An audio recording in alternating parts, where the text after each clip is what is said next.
We want them to take that safe leave. We want to make sure that workers don't have to make a choice between their health and safety and that paycheck. Well, that's Councilmember Teresa Mosqueda leading the charge on the Seattle City Council's effort for paid sick and safe time for app-based workers. This was a temporary measure put in place during the pandemic, but this week it'll become a permanent law on the books. The council is also still pushing for its long-awaited tree ordinance. Plus, boy, are they hearing an earful from some small landlords who say they are getting pushed out of the city. All this and so much more this week on Seattle News, Views, and Brews, your coffee break political podcast. I'm Brian Callanan. I'm a host on Seattle Channel. The views expressed here are mine, all mine. And joining me, the parade of extra special co-hosts continues here with David Croman out. Justin Carter is with me. He's the publisher, writer, best boy, Dolly Grip. He does it all for the Capitol Hill Seattle blog. Justin, how are you? How you doing? Doing well. Thanks for having me. Yeah, I really appreciate you jumping in here. Thank you, Justin. Thanks to City Grind Espresso, our background noise sponsor for the audio podcast. John, thank you for keeping everybody fully caffeinated at Seattle City Hall on the first floor there. Thanks also to our patrons, too. The SNVB sticker campaign. I have one of them right here. It is underway, folks. We're hoping to get more listeners supporting the show at just $5 a month. Join the sticker club. We're featuring our patrons' photos of their stickers on the show just to show who we're stuck on. And Emily, Arushi, Carl, Sergey, and Eric, I just sent out stickers your way. Send me back a photo or two, and thank you for your support. Thanks finally to Converge Media, our partner for the video version of this podcast. Check it out on Converge Wednesday nights at 7. All right, we're going to get rolling with right here, right now. Okay, sick and safe leave for app-based workers. It's on the city council agenda this week, Justin, and it appears the votes are there for this to get passed this week. And a quick backgrounder here, folks. This was an emergency ordinance put in place during the pandemic to help out gig workers, people delivering groceries, etc., who basically became essential workers at the height of the COVID pandemic there. Well, now this is going on the books permanently. And I should point out the transportation network companies there, Uber and Lyft, they're not part of the city law. That situation, especially with pay increases, is tied to a state law that went into effect at the end of last year. All right, housekeeping out of the way. Justin, just to begin here, what would this city ordinance do for app-based workers when it comes to sick and safe leave? Yeah, we're talking about some of the basic protections that you'd expect, the things we assume workers get in what we'll call regular jobs or the old school jobs of the world. So things like, paid sick time and the ability to stay with family if they need. So it's about extending those kinds of protections to workers who really became, heroes in the pandemic. What a interesting story from the pandemic that was. Talk about frontline heroes for us all, especially in neighborhoods like Capitol Hill. We had to keep connection with our favorite restaurants. Oh, you better believe that. And there was a lifeline for a lot of those restaurants, too. I did want to talk about this because there was a little bit of pushback during the committee meeting on this issue from council members Nelson, Peterson a little bit, too. And they actually both abstained from that committee vote, which is always an interesting thing. What do you make of council member Nelson's argument last week that the council maybe hasn't studied this issue enough, maybe hasn't had enough stakeholders at the table? Is there any water in that one? What do you think? Well, I mean, that sounds to me like a pretty common tactic for a bureaucratic process, and pretty common for the council members involved. They have tended to, cleave towards smaller solutions, smaller government. They're kind of more of that mindset. And when there's an issue that's not in their very select kind of wheelhouse, you'll hear discussions like this. I can't really say whether there's water to it or not, but it does sound familiar. Yeah, no, I hear you. And it's always interesting to hear that pushback. Those are council members that are typically aligned with the business side of things here in the city and that different vote. But we'll touch back on that in a second. I just wanted to talk about the growth of the gig industry. It's so fascinating to watch this, Justin. I looked at some of the city's research on this, and it shows 8% in these gig jobs over the past 4 years. 31% of the people doing this work say it's their full-time job. And I was just thinking about this, Justin, because it feels like this voice of the gig worker. It's not quite the voice of labor here. It's not quite the voice of big business either. It's becoming a voice that the city council really has to listen to, don't you think? Well, for sure. I mean, when I just talked about, like a council member like Nelson representing what she would describe as small businesses, she's talking about sometimes small businesses 30 years ago. Yeah. When we studied District 3 and looked at the fastest growing small businesses, one of the biggest segments was people organizing themselves as companies so they could be part of the gig economy. That's a real small business right now, and that's the kind of people that these are the real constituents. And I do think the council needs to kind of shift its thinking around small businesses and what they really are. Yeah, yeah. And I thought it was interesting, too, in terms of the protections that these businesses actually need. Office of Labor Standards, the Seattle office there, over the past 3 years has recovered $5 million in remedies for over 30,000 workers in Seattle from companies that might be out of compliance. They're not paying them properly, et cetera. I'm trying to think about that, too, Justin, because I think this is going to be a big ramp up for OLS, the Office of Labor Standards there, to kind of make sure that these different companies are doing what they need to do. And I say that for a few reasons, mainly because there's a lot of people doing these jobs, and because I think these app-based type of platforms out there, there's new ones that seem to pop up every couple months here. Sure, and this might be the kind of thing where Nelson actually has a point. When you read through kind of the council staff's financial analysis of this kind of legislation, it's a little bit of a wave of hand around those kinds of things, and just it says, basically, yeah, this is going to be really a big challenge for everybody working at City Hall, to both staff and then also help make sure the right things are happening. And so, yeah, I think the city faces those kind of pressures with all of its legislation and all of its kind of protections that it's going to put in place. For every protection, there has to be somebody to enforce. So much of it's complaint-based, but still the complaints start to stack up and the money starts to stack up. That's right. That's right. And a final point here, kind of critical, the council gets this passed this week, at least from the council's perspective. The protections from this emergency measure they passed a couple of years ago expire on April 30th. So the council needs to pass this week, get the mayor to sign it real quick. City law says a bill goes into effect 30 days after it's signed. So there is some urgency there. But there's another piece that I wanted to talk with you about here, Justin, quite a bit on the council's agenda this week, by the way, including this measure. It's a resolution to renew the Business Improvement Area, or BIA, in the downtown area that's known as the Metropolitan Improvement District, the MID. I really want to change that name sometimes. I hear my daughter in the back of my head saying, that's so mid. Anyway, yeah, totally. This is the group that oversees the folks in the bright yellow vests, et cetera, downtown ambassadors. You might have seen them. They clean up trash, give directions, do welfare checks of people in distress, et cetera. Justin, I'm interested in this because downtown, as you know, is struggling to get people back to work in person. And now they're talking about raising some of the rates for this BIA to deal with rising wages, to hire their downtown ambassadors, other costs too. And I'm just trying to think big on this. What needs to happen downtown? What should this business improvement area, the MID, what should it be focusing on? That is a very difficult question. I mean, I hear from lots of different types of people about downtown because, Capitol Hill has, right there. Different, the younger folks that are living closer to it are less concerned maybe with some of the things around public safety. To the, get to the more the east and the north of Capitol Hill, where more families in the kind of more wealthier areas. And some of them talk about downtown as it's such a dangerous place that they won't let their children go there. And so I've heard, from this wide spectrum, but I don't necessarily have a ton of solutions at the BIA and the mid kind of level, business improvement area level. I do think that there's a safety issue that needs to be addressed for folks. I don't know if the yellow jackets make people feel safer, though I do think it makes people feel safer sometimes than police officers on every corner. Yeah, that's actually a really good point. And it sounds like, just from looking at some of the city's reports here, what this BIA has done over the past 10 years that it's been working is providing a lot of security guards, basically hiring some extra security on top of whatever the Seattle Police Department is or is not providing there. So that's a big cost that's involved here. There's another piece to this, though, Justin, that I think is going to get really interesting.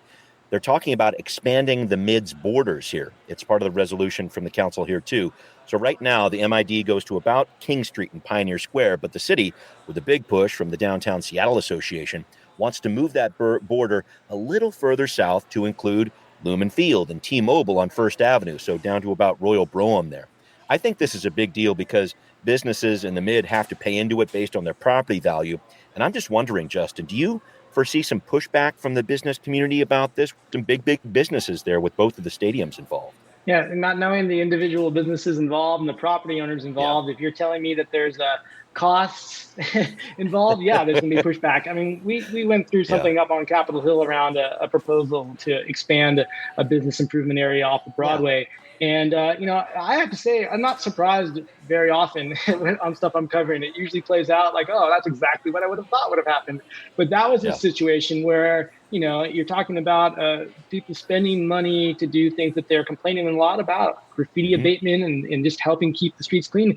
And that sunk not only the effort to expand, but it sunk an entire organization. It basically knocked out the Capitol Hill Chamber of Commerce as a viable entity. So, these expansions are a big deal. I mean, the other thing I think about when you talk about border expansion is a lot of the politics of my area. I'm Capitol Hill focused, right? So I'm going to Yes, you are. Yes, you are. There.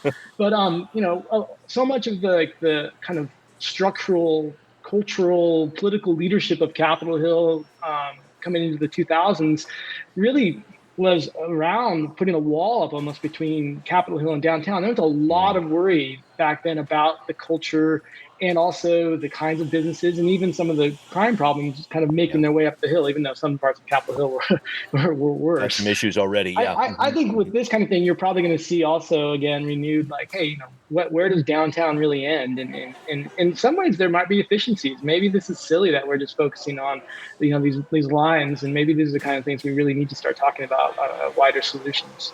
I know, and I think about that too when it comes to hiring private security guards, et cetera, and where Seattle police officers are deployed. I know that the mayor was really hot on this idea of having some different emphasis patrols in places like 3rd Avenue, et cetera, at the beginning of last year. And I'm just wondering how that plays out here too, Justin, because it's where do you put resources, right? And these BIAs, I think, provide that kind of next level of defense, if you want to call it that, certainly when it comes to public safety and certainly when it comes to having more eyes on the street. Oh, for sure. The private police forces, the private security entities, Capitol Hill saw a real explosion of that, of course, during CHOP and during the protests. Right. And those entities have become part of the fabric again of the neighborhood, and some of them are even, have headquarters and offices here now. And it's a part of the public safety solution in the neighborhood now, with or without City Hall. And it has so many issues that go downstream around that, from regulations and stuff. You talk about an area ripe for new legislation and controls that you've got to imagine eventually there's going to have to be more policy around it. Yeah, and thinking about it more broadly, for sure, as you mentioned before. Well, thank you for all of that here, Justin. I wanted to move on to our next piece here and talking about this up next. Why is a group of small landlords so ticked off at the Seattle City Council? We're going to break down some of the details on Now Hear This. Well, in case you missed it, a number of small landlords spoke out at the city's Economic Development Committee meeting last week. They're fed up with what they see as mounting oppressive regulations that are making it too difficult to do business in the city. Marilyn Yim, one landlord, says it's turned into a risky business being a landlord that a number of landlords might be giving up on very soon. Because of all these risks that really weigh on us heavily, we're more likely to exit the residential rental market to sell our property if it gets too risky, unpredictable, and onerous. Justin, you reported on this in the CHS blog. What did you make of this group's claims that Seattle lost 14% of its small rental buildings between 2018 and 2022? They're basically saying any added gain of units with larger buildings has been canceled out by the loss of units in small buildings. Some thoughts on this? Well, first I'll have to say I've been reminded repeatedly that to not speak of it as a monolithic entity. This is a stakeholders group with a diversity of opinions and ideas. And the report that we reported on really did emphasize that they couldn't even really agree on what a small landlord should be. So that means just real quick on that, is that like the amount of units? That's basically what we're talking about. I mean, that'd be one way to go about it. Is how many units does somebody own? But with the creative LLCs, you can own a lot of units. It's just it's very difficult. Small, it could be how much revenue. It could be so many different ways to measure. So that's one issue. I think the other thing that does, so the 14% number basically refers to some math that shows the number of units registered for quote unquote small properties, small unit apartment buildings has dropped. And then they compare that to how many new units supposedly have come online from all the new construction. And the report makes an argument that basically we haven't gained anything because we've lost all these small buildings. There's a lot of ways to poke holes in all that. I think the takeaway from the report is that there's a group of property owners in Seattle that really feel like they've been left out. There's tenant protections coming right and left. The explosion in legislation around rental protections and tenant protections, it really is there. There's just a lot more rules to follow now. And that puts a lot of pressure on small mom and pop, quote unquote, owners and small business kind of landlord types. So, I mean, that part's real. The part around trying to figure out how to protect that group, though, I think is going to be a real challenge. Yeah. Let me dive into that one piece there with regard to the amount of rules that these smaller or any landlord has to face for that matter. I think some of the numbers that this group was talking about, they're saying in the past 6 years, more than 24 laws went into effect, making it very difficult on mom and pop landlords. Over the previous 43 years before that time they studied, it was an average of 2 new laws every decade. So I'm looking at this, and I think the case is this, Justin, and tell me if I'm wrong. It's this basic idea that, okay, these larger operations that run the high-rise apartment buildings, they have attorneys, et cetera, to handle all this different stuff in terms of compliance with the law. When it comes to these smaller operations, they don't necessarily have that, and that's where this becomes onerous for them, I guess. For sure. That's the argument that you're hearing from small landlords, from the smallest owners, that they are not going to be able to keep their properties. Because of laws like this, the nationals are going to take over, and that's going to mean higher rents, different kinds of buildings, a lack of diversity of supply, and so forth. And, I mean, there are probably some things to that. Seattle's going to have to sort out whether, how much it values that, what it would do to protect it, even if it could, and who's going to represent these groups too, because it was real clear in the aftermath of reporting on that. I heard from lots of different people who were slightly involved, heavily involved. They didn't like being presented as a group yet. There's not a cohesion at this point for those stakeholders. Fair. There's one piece of the backstory here, Justin, that I think is very interesting. Marilyn Yim, who you heard in that soundbite earlier, and other landlords have filed suit against the city of Seattle over its Fair Chance Housing Ordinance, which says landlords cannot deny housing based on criminal history. They can't ask about it during the application process. But a 9th District Court just last week said the city cannot prevent landlords from asking about criminal history. So here we are. And I was thinking about this, Justin, because Capitol Hill has a ton of renters up there. What's your take on this court decision and maybe the bigger issue of, is power going to start swinging back into landlords' hands as we emerge from the pandemic? That's the big piece I'm keeping my eye on. Well, I mean, if you're looking for a cohesive stakeholder group, that's what the courts are for in the end. And sometimes you think these things at City Hall really could be circumvented, avoided, done in a more efficient way. If people have an issue, that's what the court's for. The ruling like that, I'm not sure it's going to clear up anything around small landlords as a total, but it answers one question for lots of people on Capitol Hill. Yeah, that's a big one for sure. All right, I wanted to talk about another issue that keeps on plugging through City Council here, and this one's been going on for decades here. A tree ordinance. It's back in the Land Use Committee this week. The goal of this bill, quote, balancing the need for housing production and increasing tree protections, end quote.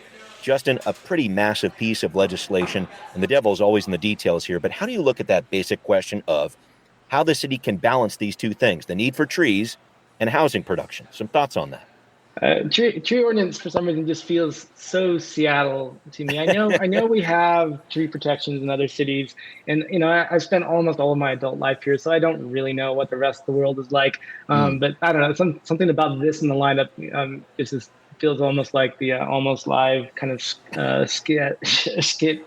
So like the idea around it is important. The canopy, there's statistics to show our canopy is reduced by development, and that has lots of global warming, climate change repercussions. At the same time, we've also know that there's a huge housing need, and some very small things can stop large important projects. So how Seattle balances that out, I guess for me personally, and I think for I don't know, I won't even speak for all REITs. I'll say for me, looking at this world and what we're dealing with in the city right now, I think there's probably an argument for tipping the balance towards, okay, let's try and make sure we're still building this housing, and see if we can also plant some new trees, especially when the oldest trees that are kind of, people call them historical trees and such. Yes. I know that they have huge cultural importance in individual neighborhoods, but it is, to me, it's a barrier to some much more important, bigger things when we start talking about trying to keep these things. Because in the end, a lot of the trees, they just age out. 100 years is a long time, and it's time to bring them down. Right, and we just saw it down at Pike Place, right, with those old cherry trees that weren't producing and had to come full down. People went disclosure, crazy. I mean, I look at pictures of old Capitol Hill with almost no mature trees left because, I mean, they really did scour the hill back in the day. I mean, we were a forested hill back then, but I like those old pictures. It looks clean and new and fresh.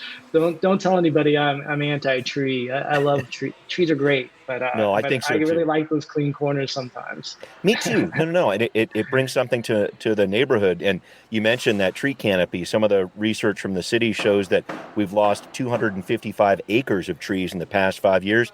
This has an impact on climate. It has an impact on how hot some parts of the city get. It just so happens that some of those places that do get a lot hotter are in areas that have lower socioeconomic people living in those spots. And so this is something the city really wants to look at. But getting down to brass tacks here, I'm interested to see how this pans out because the ordinance would require fees from developers when certain trees are cut down. The city would use that money to do some replanting. And I just kind of feel another one of these battles coming on here, Justin. What are developers going to say about those fees? That's the bottom line for me. Yeah, I mean, there is a contingent in the city that says any new costs are just adding to an already huge crisis around housing, and it is about prioritizing. I do think from the, especially if you talk about that equity issue though around warming in cities and heat pockets and heat wells like that, that does need to be addressed. And so, if you talk about prioritizing it from an equity standpoint, that makes that price in the housing market more palatable. And I don't know, we'll find some other fee to cut, I suppose, if we can help grow some trees in some areas that are really getting super hot in the summer and where people just can't live if it keeps we're seeing the climate trends we've been seeing. Yeah, no, that's a big piece. And one last piece on this, folks. Public hearing on this issue on April 24th, 10:30 at City Hall, 10:30 in the morning there, or you can, work with that online. But before that, if you really do want to weigh in on this discussion, amendments to this measure are due on April 11th. So time's ticking here, folks, and make sure you get involved if you'd like to. All right, so coming up. Not to make fun of it, though, you know what you're looking for? I'm looking forward to the ladies who sing. We get that group that comes into City Hall and sings and stuff. It's Seattle, we have trees. This is another opportunity to have. They're going to be dressed up like trees. They're going to have leaves singing flying to the trees in Seattle, and then people outside of Seattle get a chance to make fun of me for living here. So I can't wait. It's awesome. Someone's going to read the Lorax. I can't wait. It's coming right up. All right. Well, coming up right after this, how do you keep a dedicated bike lane free of people parking right in the middle of it? Turns out it ain't easy. Justin's got some details on Transportation Talk. Justin, you recently had a piece in the Capitol Hill Seattle blog that I found really interesting. Some cyclists who are trying to keep their bike lanes free of cars parking there. They're having some trouble making that happen. What's going on? What are they doing? What's happening with this? Yeah, we've seen what we'll call guerrilla street projects in the city before. I'm not going to say they're increasing, but it does feel like they're getting more attention thanks to social media now. And so the latest was pretty simple. Someone decided to put up some signs to help direct drivers not to park in our bike lanes on East Pike and on Pike between downtown and Capitol Hill. A huge problem for what we call protected bike lanes here in Seattle is that they're often protected by parking. So they kind of look like parking areas, and they kind of look like weird side streets almost. And so people coming into the city parking them on them. They're not used to them, right? They're not used to seeing them. I mean, the other part is people are used to them. So the cops and delivery people also say, hey, this is a great spot.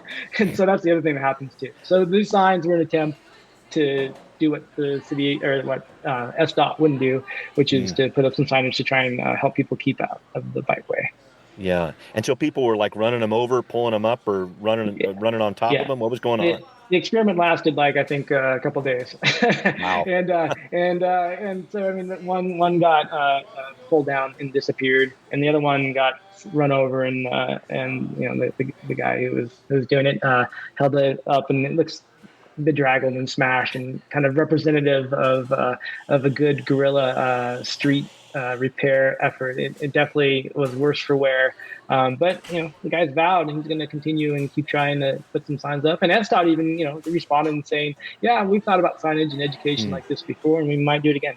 Yeah, and I wanted to delve into that. And isn't this whole idea of Guerilla transportation signage, another very Seattle story here. But what is SDOT saying about this? Because I know there have been some other situations where like people have kind of tried to paint in a sidewalk or whatever, and SDOT's like, no, can't do that. I mean, what have they been saying about this in particular? Because I know they don't support this idea of Guerilla signage, et cetera. Yeah, the response on this one was different than maybe some of the past, though. Usually what I get when I ask about these guerrilla efforts, because I usually do the same way, it's kind of innocuous. Hey, can you comment on this thing that's probably illegal? Asking for a friend. SDOT will come back in full parental style of like, don't do that. It's super dangerous. Blah blah blah. Right. And they're probably right. But crosswalk's better than nothing. But with the signs, this is the first time I think I got an answer back. Maybe they're just fatigued, or maybe they weren't that concerned. They didn't do any finger wagging. They just gave some examples of some of the education they did in the past. And so when Broadway opened up new bike lanes, they put some signs up with they were like, I think, laminated, from Kinko's or something like that. They actually lasted surprisingly a long time. I think some, you put up a metal sign around Seattle and bolt it in, and that's gone in a day. But you put up some laminates from Kinko's and they last for at least a few weeks. But they didn't stop people from parking in the bike lane. Yeah, you're dating yourself a little bit with the Kinko's reference, man. But I totally get where you're coming from. Whatever the kids make photocopies. Kids these days. Let's go to Staples, right?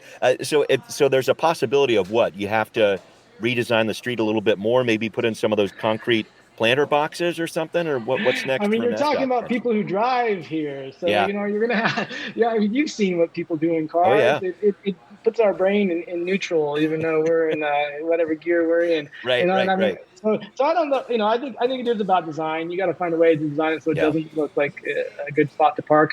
And I mean, they are talking about to get real concrete. They're going to be putting in some actual more solid barriers as they redo. I mean, one of the big changes for folks with Pike and Pine coming next year or so, the Renaissance Project, is to make Pike and Pine a one-way couplet. And I'm already screwing up. I can't remember which one's east and which one's west right now. But I know it's going to be the new Pike Pine joke. But the bike lane will be protected by like concrete barriers with, I guess, that might get planted or something like that. Okay. So, I mean, that would stop people from driving over it as much and maybe not make so many cars parked along it look like a parking area.